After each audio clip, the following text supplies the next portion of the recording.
Olá, meus irmãos, meus amigos, mais uma vez estamos aqui reunidos em nome da doutrina espírita, em nome dos ensinamentos do nosso Mestre Jesus de Nazaré, e vamos neste instante elevando o nosso pensamento a Deus, a Jesus, o nosso grande Mestre, pedindo a Ele a serenidade e a paz necessária para as tarefas que em breve se iniciarão. Que possamos, Senhor, estar conectados com a Tua verdade, com a Tua mensagem, com a Tua luz, com a Tua sabedoria, para transmitirmos aqui os ensinamentos que nos deste por meio dos Espíritos superiores e que nos quer tanto atingir o coração para que as nossas atitudes mudem com relação à nossa vida, pensando cada vez mais na nossa vida futura e não na nossa vida presente. Então que a Tua paz, Senhor, esteja conosco. Pedimos inspiração, sabedoria para todos nós que ouvimos e para todos nós que falamos em nome da doutrina espírita e dos Teus ensinamentos. Fica conosco por hoje e sempre, que assim seja, graças a Deus. Mais uma vez, meus irmãos, estamos aqui a convite do Centro Espírita Antônio de Oliveira. Gratidão a essa casa bendita que abre suas portas para que a gente possa trabalhar e estudar a doutrina dos Espíritos. Continuando o nosso estudo, hoje nós vamos ver o livro Roteiro, no capítulo 24, que se chama Fenômeno Espírita, escrito nas mãos da psicografia de Francisco Cândido Xavier pelo Espírito Emmanuel. E se agora você já gosta da doutrina espírita, aproveita estes minutinhos, dá uma curtida aqui no vídeo, compartilha com aqueles que você sabe que precisam conhecer um pouco mais dessa mensagem. Também se inscreve aqui no canal do Centro Espírita Antônio de Oliveira e nos canais que a gente tem para poder estudar a doutrina espírita, nesse canal que você está assistindo o vídeo, porque aqui terá bastante conteúdo para poder compartilhar com vocês. Então temos bastante conteúdo espírita de primeira qualidade, não por causa de nós, mas com certeza por causa da mensagem que está sendo compartilhada. Mas vamos lá, vamos para o nosso estudo de hoje, que fala a respeito do fenômeno espírita, nesse capítulo 24 do livro Roteiro. Esse livro Roteiro foi psicografado pelo Chico, trazido por Emmanuel, para que ele seja realmente lido e entendido como um roteiro para as nossas vidas, para a nossa vida, já que estamos aqui conscientes de que a nossa vida continua e que essa vida continua após a morte do corpo, ou seja, nós estaremos em algum lugar além dessa matéria, além disso tudo que nós estamos vivenciando aqui. E lá é um mundo que tem várias possibilidades e várias condições. Porém, também é a consequência do que a gente leva desse mundo. É a consequência do nosso comportamento.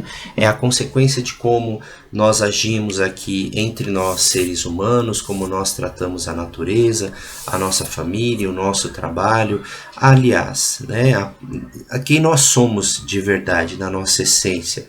Aquilo tudo que nós fazemos quando ninguém está olhando. É isso que nós somos lá na espiritualidade. E esse capítulo traz uma compreensão superior, uma compreensão melhor a respeito do fenômeno espírita, que é a mediunidade.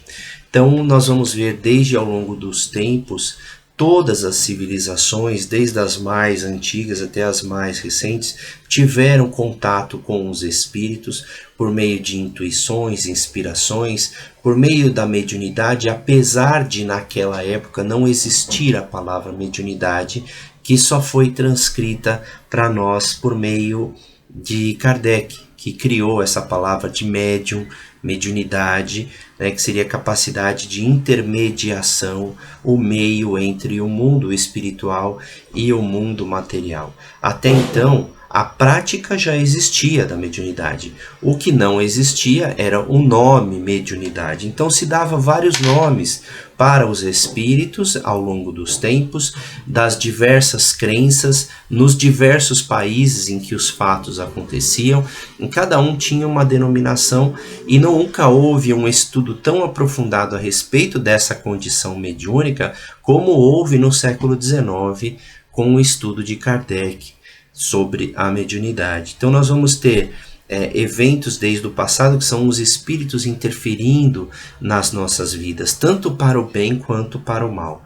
E nós vamos também ver que a intenção aqui de Emmanuel é nos colocar em prontidão com relação a gente perceber a nossa mediunidade, a nossa capacidade mediúnica, filtrarmos aquilo que é bom daquilo que não é bom, termos como modelo de comportamento, tanto na prática mediúnica quanto na prática da nossa vida, Jesus de Nazaré, que é o grande exemplo, modelo e guia que a gente segue para conseguir essa felicidade na vida futura, esse equilíbrio na vida futura. A gente também coloca esses mesmos ensinamentos de Jesus dentro da mediunidade hoje, na nossa prática mediúnica, dessa intervenção, dessa conexão com os espíritos desencarnados, para que a gente possa ajudar o mundo e os espíritos superiores possam chegar até nós, porque eles têm uma condição que nós ainda não temos, ou seja, eles já passaram pelo que nós passamos. Eles já sabem qual é o caminho que a gente deve tomar para poder ser feliz aqui e na vida futura. Por isso eles começaram a se comunicar de forma mais séria, mais equilibrada, para que a gente tivesse acesso a esse conhecimento e mudasse definitivamente o nosso comportamento, principalmente perante a vida, perante a matéria. Como que nós estamos nos comportando perante ela? Tudo bem? Então vamos começar a nossa leitura. Em todas as civilizações, o culto dos desencarnados aparece como facho aceso à sublime esperança. Em todos os tempos, a comunicação com o Espírito trazendo a esperança para as pessoas. Um rápido exame nos costumes e tradições de todos os remanescentes da vida primitiva entre os selvagens da atualidade nos dará conhecimento de que as mais rudimentares organizações humanas guardam no intercâmbio com os mortos suas elementares noções de fé religiosa. Ficou claro esse trecho de que assim todas as civilizações, desde as mais primitivas, guardam assim nos seus princípios e valores orientações que foram recebidas por meio de espíritos, né? Então vamos imaginar lá numa tribo indígena tinha o pajé que se concentrava ali no meio da natureza, que tinha os seus rituais, né, de fumaça, de cachimbo e tudo mais, e de repente começavam a vir orientações para aquela tribo, para o comportamento daquela tribo, de como que eles deveriam se tratar uns aos outros, de como eles deveriam se respeitar. E veja que a gente não está falando de nenhuma religião, igreja, né, formada ou centro espírita ou nada disso. Era simplesmente uma pessoa mais espiritualizada que tinha essa condição mediúnica mais apurada, fazia alguns rituais, claro, porque era aquilo que eles tinham de mecanismo de transe, né, de entrar no transe mediúnico em conexão com os espíritos e traziam. Nós vamos ver também algumas civilizações que foram guiadas por grandes líderes que foram inspirados por meio dos sonhos, como Moisés, por exemplo, né? Ele tinha contato com os espíritos por meio dos sonhos, que foi dado para ele a revelação de que ele deveria retirar aquele povo da escravidão e seguir com eles para a terra prometida. Enfim, acredito que muitos de vocês já conhecem a história de Moisés, né? Se não conhece, vale a pena conhecer, mas foram por meio de revelações, por meio de sonhos, né? Ou seja, os espíritos também entram em contato com a gente por meio do nosso sono no corpo físico. Que mais nós temos aqui? Aparições e vozes, fenômenos e revelações do mundo espiritual assinalam a marcha das tribos e das povoações do princípio. No Egito, os assuntos ligados à morte assumem especial importância para a civilização Anubis, o deus dos sarcófagos. Era o guardião das sombras e presidia a viagem das almas para o julgamento que lhes competia no além. Bom, olha que interessante, né? A gente está aqui num tempo antes de Jesus e já havia uma ideia dos egípcios de que após a morte haveria um julgamento. E quem iria promover esse julgamento era um deus que eles acreditavam que se chamava Anubis. Na China multimilenária, os antepassados vivem nos alicerces da fé. Em todas as circunstâncias da vida, os espíritos dos avoengos são consultados por descendentes, recebendo orações e promessas, flores e sacrifícios. Na Índia encontram-se os Rakshasas, espíritos maléficos que residem nos sepulcros, ou portadores invisíveis de moléstias e aflições. Os gregos acreditavam-se cercados pelas entidades que nomeavam por demônios, ou familiares intangíveis, as quais os inspiram na execução das tarefas habituais. E aqui a gente vê uma coisa interessante, né? A palavra demônio, na Grécia Antiga, quando nem se tinha ideia ainda de que existiam, né, demônios e tal, que é uma coisa mais da igreja mesmo, da teologia principalmente católica, trouxe esse contexto de que lá na Grécia eles chamavam espíritos ou intuições que eles recebiam, presenças espirituais, de demônios, como sendo algo além da matéria que conversava com eles. E aí pode ser que esse nome foi tomado como seres do mal, né, nas religiões e em tudo mais, até mesmo nos textos bíblicos mais antigos. Mas não, na Grécia eles eram tidos apenas como familiares desencarnados, né, que também não tinha essa palavra desencarnado, mas que já tinham morrido e que se comunicavam com eles. Em Roma, os espíritos amigos recebem o culto constante da intimidade doméstica, onde são interpretados como divindades menores. Para a antiga comunidade latina, as almas bem intencionadas que haviam deixado na terra os traços de sabedoria e da virtude eram os deuses lares, com recursos de auxiliar amplamente, enquanto que os fantasmas das criaturas perversas eram conhecidos habitualmente por larvas, cuja aproximação causava dissabores e enfermidades. Os feiticeiros das tabas primitivas eram nas civilizações recuadas substituídos por magos, cujo poder imperava sobre a espada de guerreiros e sobre a coroa dos príncipes.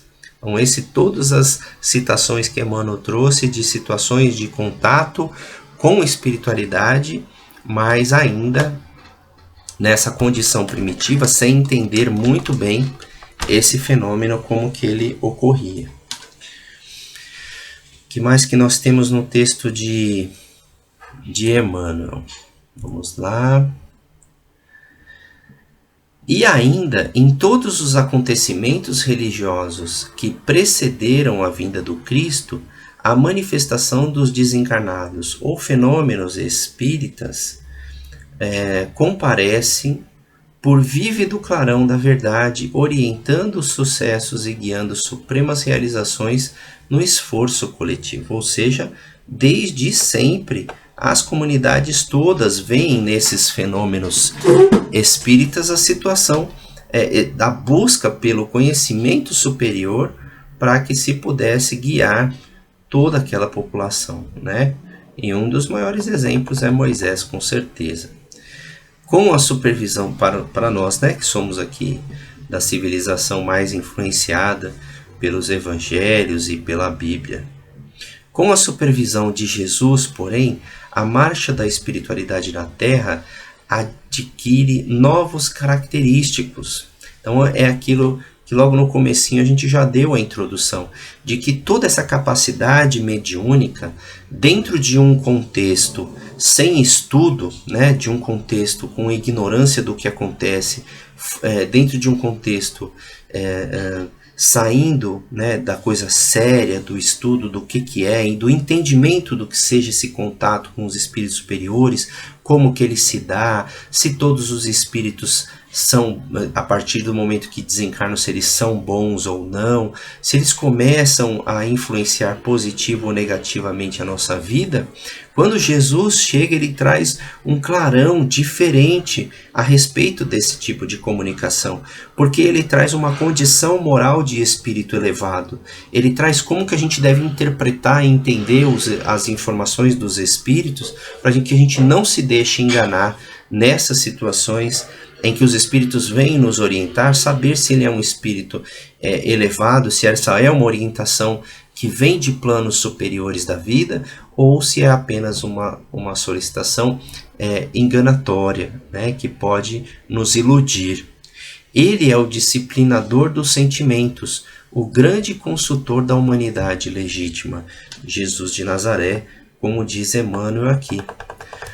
Por 300 anos, os discípulos do Senhor sofrem, lutam, sonham e morrem para doar ao mundo a doutrina de luz e amor com a plena vitória sobre a morte. Mas a política do Império Romano reduz por 16 séculos consecutivos o movimento libertador. Então, o que Emmanuel trouxe aqui? Que até o século III, 300 anos após a morte de Jesus, os cristãos verdadeiros, aqueles que viveram a mensagem de Jesus na essência e foram passando para os seus descendentes, faziam um esforço enorme para divulgar aquela mensagem da forma como ela foi dada. Mas depois do ano 300, 340, o imperador romano teve uma ação de unificar aquilo ao império, junto com o império, e trazer uma religião para dentro do império. É a formação da Igreja Católica Apostólica Romana. Ali se forma, então, um conjunto de regras que aqueles homens, né, religiosos da época formaram e constituíram para que seja a religião oficial.